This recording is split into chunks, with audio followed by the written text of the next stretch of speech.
ranking member of this subcommittee from Ohio, Mr. Stivers.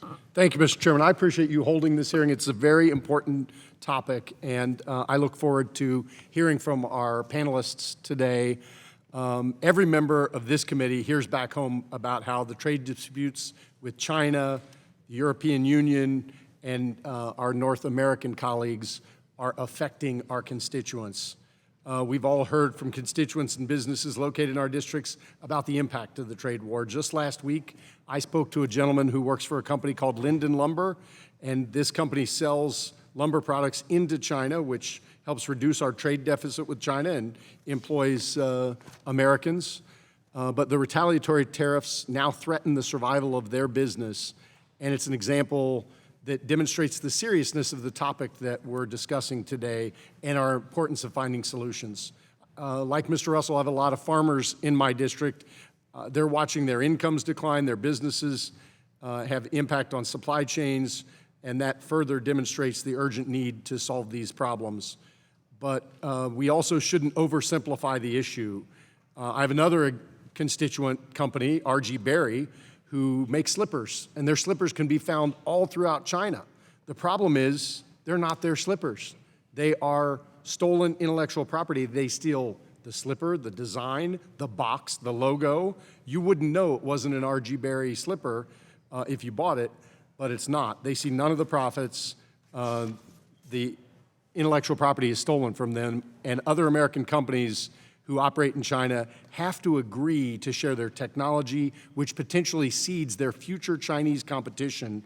And that future Chinese competition can get unlimited backing from the Chinese government, giving it the ability to undercut the pricing of U.S. firms, steal market share, destroy American jobs and industrial capacity.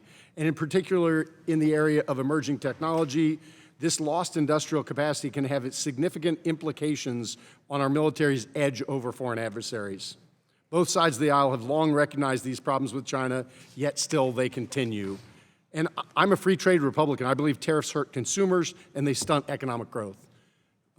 So that's why I think it's important we get to a negotiated agreement that puts an end to China's currency manipulation, forced technology transfers, subsidies of state enterprises, and other trade abuses. I also believe that it's in America's long-term national security interest that any trade debate highlights these issues now, because the longer we wait, the worse deal we're going to get. My question I'm looking forward to asking the panel is, if you think these abuses of currency manipulation, forced technology transfer, subsidized industry, and cyber theft are real problems, what are your proposed solutions? Because I do believe we need to get to a negotiated settlement. I look forward to the panel's testimony, particularly your thoughts on China and the USMCA. With that, I'd like to yield my remaining time to the ranking member from North Carolina, Mr. McHenry. Well, I thank my colleague, and I thank you for your leadership on trade and promoting economic activity, American economic activity globally. And I want to thank Chairman Cleaver for organizing today's hearing. When this hearing was first announced, committee Republicans were puzzled at the title.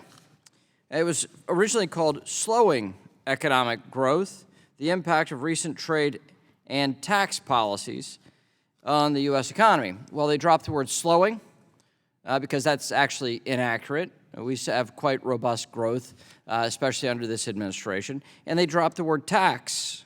Well, if you want to talk about growth, I think we should talk about the tax bill that we passed and are now bearing the fruits in the economy. And I think we've got greater growth because of the regulatory relief of this administration and the Tax Cuts and Jobs Act. So nonetheless, I'm encouraged, though, that my Democrat colleagues are interested in trade. I would also encourage them to talk to the Speaker of the House, Nancy Pelosi, to expedite the consideration of the U.S.-Mexico-Canada Act so that NAFTA can be updated and improved for the 21st century. I also think it's important to talk more broadly about the prosperity that the American people are feeling and how every sector in the economy is benefiting from the broad growth that we have. And long-term, we will benefit from a renewed understanding between us and China and our trading relationship. Their economies changed dramatically, and I think it's really important that we update our relationship with global trading partners, and now is the time. So with that, I yield back the balance of my time. Thanks, the gentleman, the ranking member. Without objection, the chair of the subcommittee yields to the chair of the full committee, Ms. Waters, for such time as she may consume.